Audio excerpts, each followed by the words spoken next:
Bonjour, bonjour, bonjour à tous et à tous et bienvenue dans cette émission. Soyez bénis et demeurez bénis. Je suis le pasteur Kemchon Apibessarine, disciple du Seigneur Jésus au travers du pasteur Innocent. Pour le moment, nous œuvrons dans le sud du Cameroun.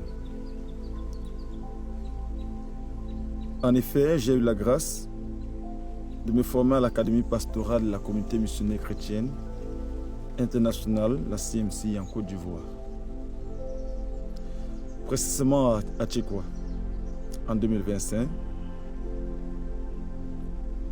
sous la formation du pasteur Boniface Méni, qui est le responsable de la communauté missionnaire chrétienne internationale en Côte d'Ivoire.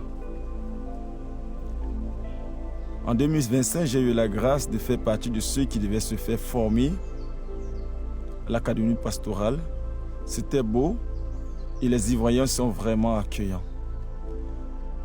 Puisque nous qui étions là, la délégation des 26 nations qui étions là à Tchékoua ont trouvé l'accueil chaleureux des Ivoiriens et nous avons beaucoup aimé leur repas qui est la tchéké, le foutou et autres. Après ma formation, au fur et à mesure que je mettais en pratique les enseignements de notre formateur, le pasteur Boniface Méni, j'ai eu la grâce de faire face à de nombreuses difficultés et différentes situations qui m'ont permis d'approfondir ma relation avec Dieu. D'approfondir ma compréhension de certaines réalités et de chercher à être davantage efficace sur le champ des missions, notamment dans le ministère pastoral, le ministère de la délivrance, le brisement des liens malsains, la guérison émotionnelle et la restauration des âmes. Oui, j'ai eu la grâce de faire face à de nombreuses difficultés. Et c'est grâce à ces difficultés que le Seigneur m'a permis de le chercher. Il y a eu des gens que nous avons eu à rendre ministère qui étaient pendant le ministère qui disaient ils sont attachés dans certaines forêts et autres. Et après même le ministère au travers des rêves, ça nous a amené à pousser la réflexion, à chercher Dieu comme des chercheurs d'or cherchent de l'or. Oui, avant d'arriver à cela, je vais d'abord vous parler de mes débuts dans l'œuvre. En mars 2020, j'ai eu la grâce de commencer cette œuvre en tant que responsable principal de ma toute première assemblée de maison à Ibolova. Nous étions seulement 4. J'en étais le responsable principal. Mon épouse était la deuxième responsable de l'assemblée des maisons. Mon fils Ézéchiel, autrefois avait 8 ans, il était le troisième. Et le quatrième était un homme que nous avions eu la grâce de gagner à Christ, qui venait d'un parcours de vie particulièrement difficile. Je dis bien difficile. Je dis bien difficile et très très difficile. Cet homme était impliqué dans le milieu de la drogue, notamment dans la consommation et la vente de la drogue. Il vivait également dans l'homosexualité. Je me souviens qu'un jour il m'a dit « Pasteur, écoute, je suis entré dans une entreprise de la place que je préfère taire le nom. J'ai grimpé 3 niveaux sans échelle. Je suis entré, j'ai ouvert le coffre-fort et j'ai retiré beaucoup d'argent. Il y avait la caméra de surveillance. Mais je me souviens qu'il m'avait dit qu'il avait applaudi pour leur dire que votre caméra là, ça ne sert absolument à rien. Mais je vous dis que ce garçon était dans les chaînes, dans les prisons de l'envoûtement en ce qui concerne le vol. Mais nous avons eu la grâce de voir Dieu agir dans la vie de ce jeune garçon. Il a rencontré Christ Il a commencé à changer et nous avons été témoins de sa transformation. Le Seigneur délivre. Le Seigneur libère. Le Seigneur sauve. Et le Seigneur transforme. Après ce jeune garçon, il y a eu plein de drogués qui sont venus, des gens de mauvaise vie, et nous avons travaillé avec eux et nous avons vu Dieu agir dans leur vie. Cette expérience a profondément marqué mon parcours pastoral. Elle m'a rappelé que l'histoire d'une personne ne constitue pas nécessairement sa destinée finale. Oui, je dis bien, parce que Dieu nous a permis de comprendre que l'histoire d'une personne ne constitue pas nécessairement sa destinée finale. Une personne peut avoir reçu certaines choses, avoir développé certaines habitudes, avoir vécu certaines expériences et être entré dans certains cycles. Mais la rencontre avec Christ peut ouvrir le chemin d'une nouvelle vie. La rencontre et la véritable rencontre avec Christ peut changer la vie d'une personne. Moïse était un brigand. Moïse a fui, il a tué un Égyptien, il a fui, il est allé en Éthiopie. Mais sa vie a changé. Paul de Tarse, autrefois Saul, était un détracteur de l'Église, un persécuteur. Mais sa rencontre avec le Seigneur Jésus-Christ a changé sa vie. La femme à la perte de sang, le paralytique qui a fait 38 ans au bord de la piscine, il a suffi juste d'une rencontre pour que leur vie soit changée. Et moi-même qui vous parle, moi qui suis pasteur à Pibessarine aujourd'hui, les gens peuvent dire, pasteur, mais hier, je n'étais pas le pasteur, ma vie était aussi horrible. Mais lorsque j'ai rencontré le Seigneur Jésus-Christ, le 23 mars 2014, oh Seigneur, je me souviens ce jour, ma vie avait changé. Une seule rencontre.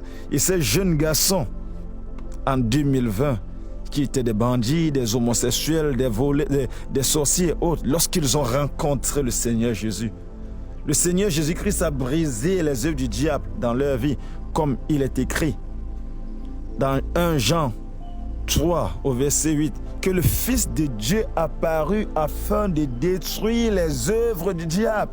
Le Fils de Dieu détruit les œuvres du diable de celui qui a confessé ses péchés. Beaucoup de gens veulent le sel, l'huile, les eaux bénies et autres. Mais le secret reste et demeure une véritable repentance, une véritable confession. Parce que Acte 3, verset 19 à 18, 19-20 dit, « Repentez-vous et convertissez-vous pour que vos péchés vous soient pardonnés, afin que le temps de rafraîchissement vienne. » Frères, ces gens que je suis en train de citer, s'étaient repentis, s'étaient convertis. Et le Seigneur les a pardonnés, les a purifiés. Et il a fait venir le temps de rafraîchissement dans leur vie. Et aujourd'hui, ils sont des témoins vivants que la parole de Dieu et la rencontre avec le Seigneur Jésus-Christ change, délivre, restaure. Oui, je vais aussi vous parler. Je ne suis pas tombé du ciel, je sors d'une famille. Je suis petit-fils de Wambete. Et tous les Bapa connaissent qui est réellement Wambete. C'était mon grand-père.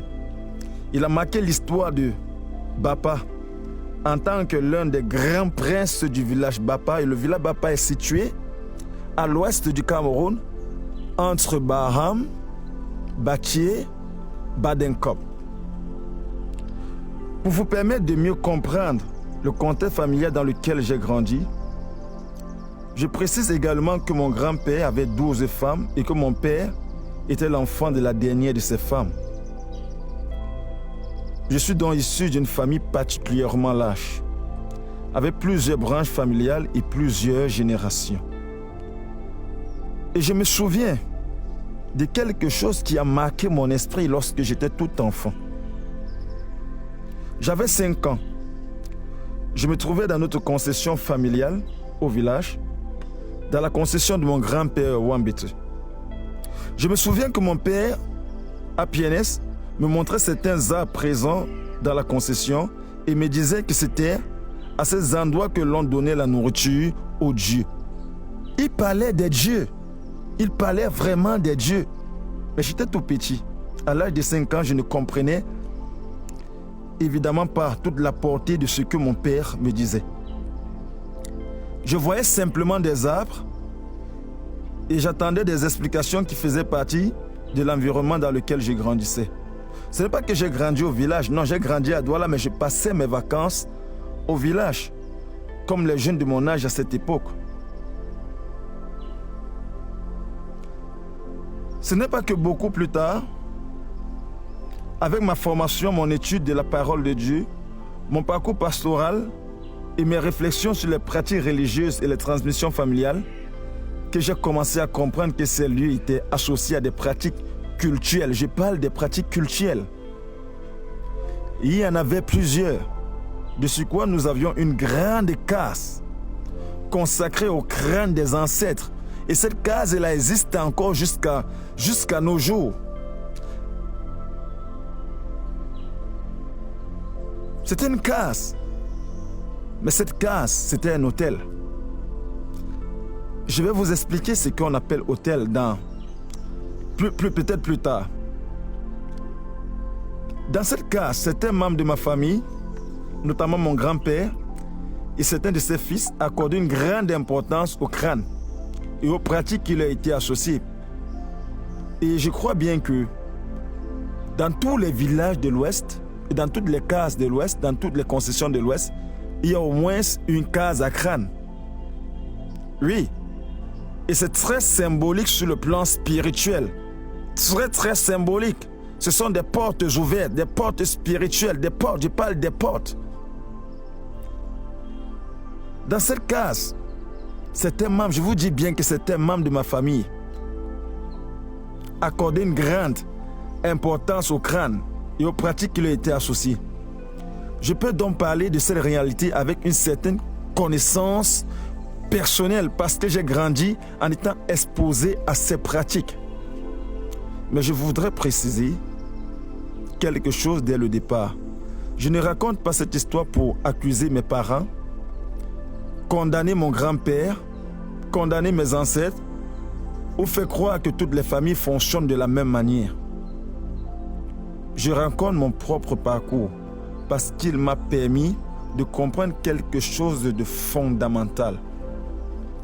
Ce que nous recevons dans notre enfance peut influencer notre manière de penser, nos croyances, nos habitudes et parfois même nos comportements, longtemps après que nous avons cessé de pratiquer certaines choses.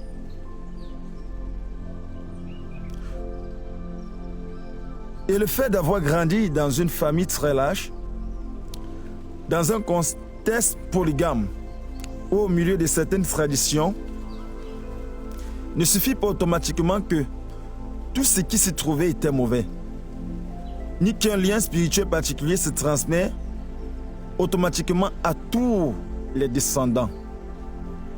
C'est justement pour cela que nous devons apprendre à examiner, 1, à distinguer, 2, et à discerner.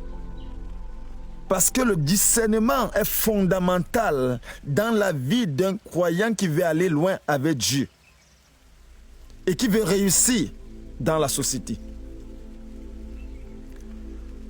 Nous ne pouvons pas parler,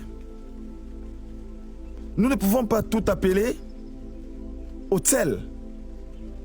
Nous ne pouvons pas tout appeler alliance. Nous ne pouvons pas considérer automatiquement tout héritage familial comme une chaîne. Nous devons comprendre la nature exacte de ce que nous avons reçu et déterminer ce que nous choisissons de conserver ou d'abandonner à la lumière de la parole de Dieu. C'est donc ici que naît le message.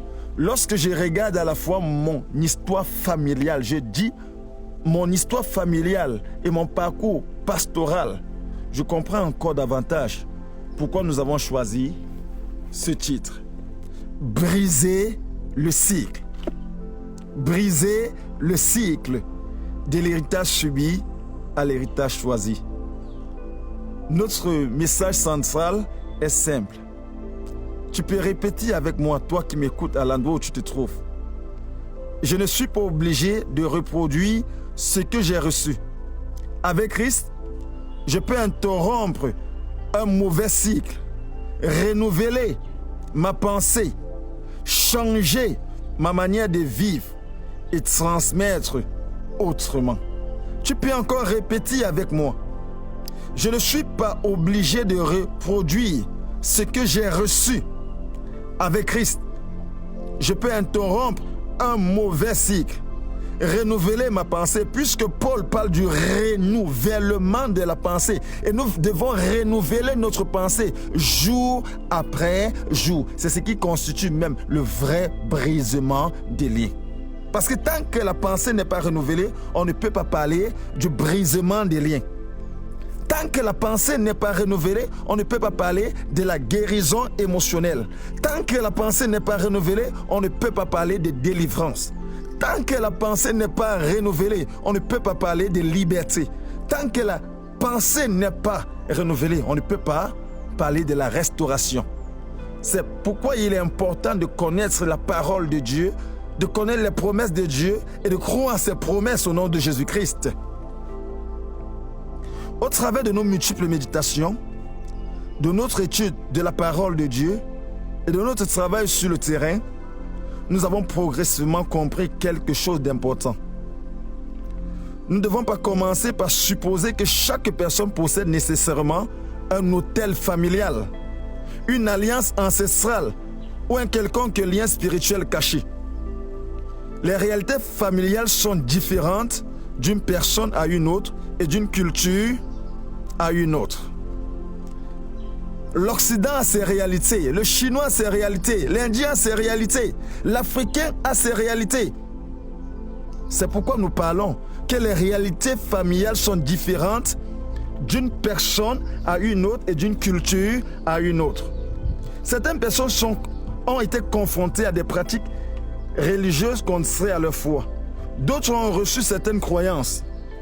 D'autres encore ont grandi avec des traditions, des peurs, des habitudes ou des schémas familiaux qui continuent d'influencer leur manière de penser et de vivre. Écoute bien, frère. Écoute bien, mon bien-aimé. Toi qui m'écoutes. D'autres ont encore grandi avec des traditions, des peurs, des habitudes ou des schémas familiaux qui continuent d'influencer leur manière de penser et de vivre. C'est pourquoi nous parlons Paul nous parle du renouvellement de la pensée. Donc nous devons renouveler notre pensée jour après jour si nous voulons sortir du joug de la malédiction, du joug des autels, des alliances et des héritages que nous avons reçus de nos parents, de nos ancêtres, qui sont contraires à la parole de Dieu. D'autres ont reçu certaines croyances. D'autres ont grandi avec des traditions, des peurs, des habitudes ou des schémas familiaux qui continuent d'influencer leur manière de penser et de vivre.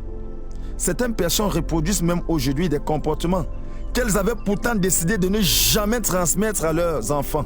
Tu ne veux pas transmettre un comportement à ton enfant. Tu as même décidé, mais tu te trouves en train de transmettre ce comportement parce que cette façon de faire est ancrée à l'intérieur de toi. Et ça date depuis des générations et des générations. Le problème n'est donc pas toujours le même. Et le lien à traiter n'est pas toujours de la même nature.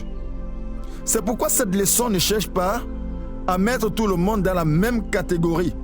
Comme si on prenait Francine Ganou, on le mettait avec un petit boxeur ici à Ebolova. Mais Francine Ganou va le tuer. Non. C'est pourquoi il y a le poids papillon, le poids oiseau, le poids loup et autres. Oui, on ne va pas mettre tout le monde dans la même catégorie. Non, non. Si nous met tous dans la même catégorie, ce serait un échec. C'est ce que nous avons rencontré sur le terrain. Et c'est pourquoi Je dis encore, cette leçon ne cherche pas à mettre tout le monde dans la même catégorie. Elle nous invite plutôt à regarder honnêtement notre propre histoire et à nous poser une question fondamentale. Qu'est-ce que j'ai reçu? Qu'est-ce que tu as reçu, toi qui m'écoutes? Qu'est-ce que ton père a reçu? Qu'est-ce que ton grand-père a reçu? Qu'est-ce que ton arrière-grand-père a reçu et vous a transmis? Et qu'est-ce que toi tu reproduis jour après jour? Et qu'est-ce que tu choisis désormais de transmettre à tes enfants? Cela peut concerner une pratique religieuse, une croyance, une tradition, une peur, une relation malsaine, une habitude, un schéma familial, une manière de penser ou simplement un comportement que nous ne voulons plus reproduire. Et c'est précisément pour cette raison que nous avons choisi le titre « Briser le cycle ». Dis avec moi, briser le cycle de l'héritage subi à l'héritage choisi, parce que tu peux décider à partir d'aujourd'hui de ne plus subir. Tu peux décider à partir d'aujourd'hui de ne plus subir. C'est pourquoi nous avons choisi ce titre. Briser le cycle de l'héritage subi à l'héritage choisi.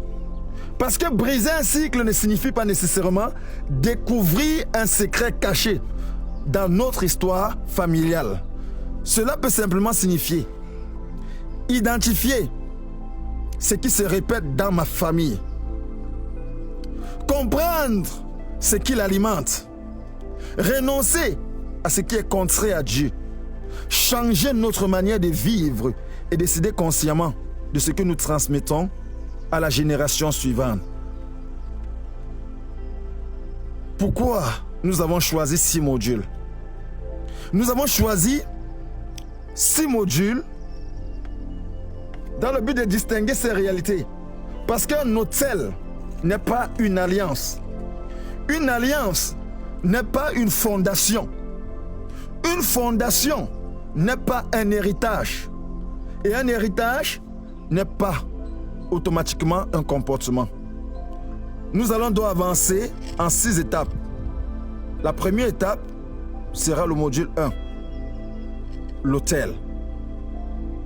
À qui suis-je consacré? Nous chercherons à comprendre le culte, les pratiques et ce à quoi nous donnons notre confiance.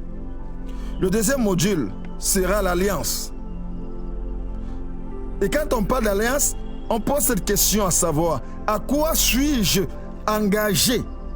À quoi mes parents ont été engagés? À quoi mes grands-parents ont été engagés? De ce fait, nous examinerons ce qu'est réellement une alliance et les engagements auxquels une personne a personnellement consenti. Le module 3 sera la fondation. On parle de la fondation parce que chaque famille a une fondation. Chaque quartier a une fondation. Chaque village a une fondation. Chaque ville a une fondation. Chaque nation a une fondation. Je suis par exemple à Ebolova. J'ai appris que le nom Ebolova provient de quoi? De chimpanzés pourris qu'on avait trouvé dans une montagne, sur une montagne. Fondation. Ta vie a une fondation.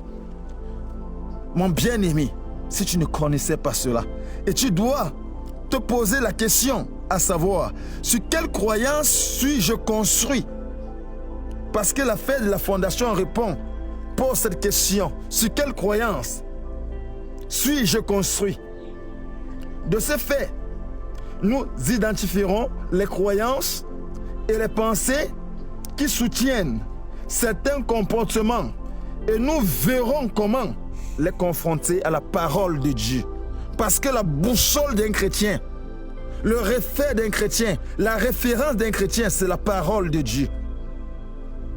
Et la Bible dit dans Jean 8 au verset 32, « Vous connaîtrez la vérité et la vérité vous affranchira. » Tant qu'on ne connaît pas on ne connaît pas nos fondations, on ne pourra jamais être libéré. Tu vas bon prier à l'église.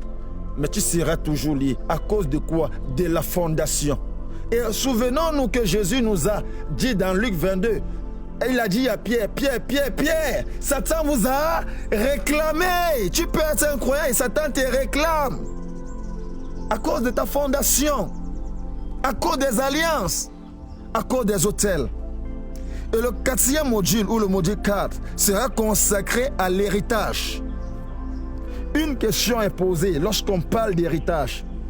Qu'ai-je reçu et que vais-je transmettre? Tu as reçu quelque chose et tu vas transmettre ces choses. Mes parents, mes grands-parents avaient reçu quoi? La case au crâne. Et je vous ai dit que dans la concession de mon grand-père Wambetse, mon père Api Aîné disait, cet arbre-là, voilà là où on donne. Voilà là où on donne la nourriture au Dieu. Et de quel Dieu parlait-il? C'est la question.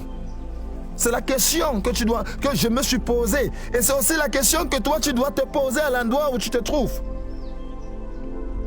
Et le module 5 sera consacré au comportement.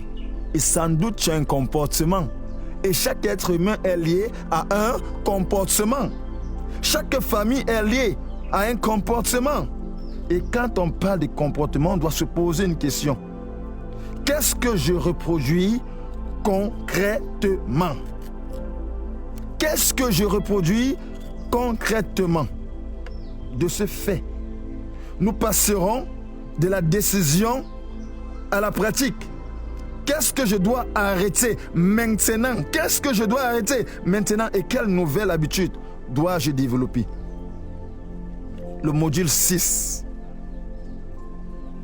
est consacré à Christ, qui libère, qui brise les chaînes, qui sauve. Et une question est posée.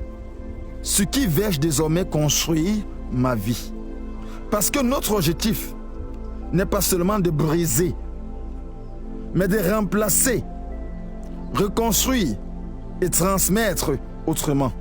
Jésus dit dans Matthieu 7, verset 24, « Celui donc qui entend ces paroles que je dis et ne les met pas en pratique, et les met en pratique d'autant pour moi, sera semblable à un homme prudent qui a bâti sa maison sur le roc. » Jésus-Christ parle bien, bâti sa maison sur le roc.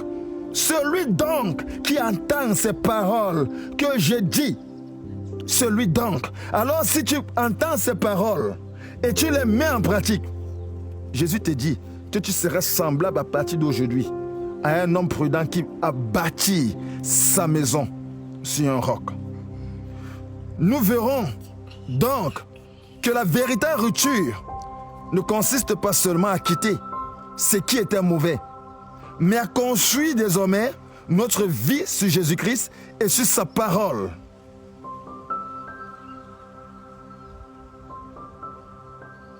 Amen. Est-ce que tu comprends, mon bien-aimé? C'est pourquoi nous allons identifier, comprendre, renoncer, remplacer, reconstruire et transmettre à la génération future. Parce que nous serons délivrés. Au sortir de toutes ces émissions, tous ceux qui vont écouter, j'ai la ferme conviction que le Seigneur Jésus va les rencontrer et va les délivrer s'ils mettent en pratique la parole de Dieu. Voilà le chemin que nous allons parcourir ensemble, d'en briser le cycle de l'héritage subi à l'héritage choisi. Christ, ce qui vais-je construire notre vie. Nous allons construire notre vie. Nous allons avoir un nouvel autel. Nous allons avoir une nouvelle alliance. Nous allons avoir une nouvelle fondation. Nous allons avoir un nouvel héritage. Nous allons avoir de nouveaux comportements parce que notre foi, nos pensées seront fondées, basées sur le Christ qui est le roc des rocs. Amen.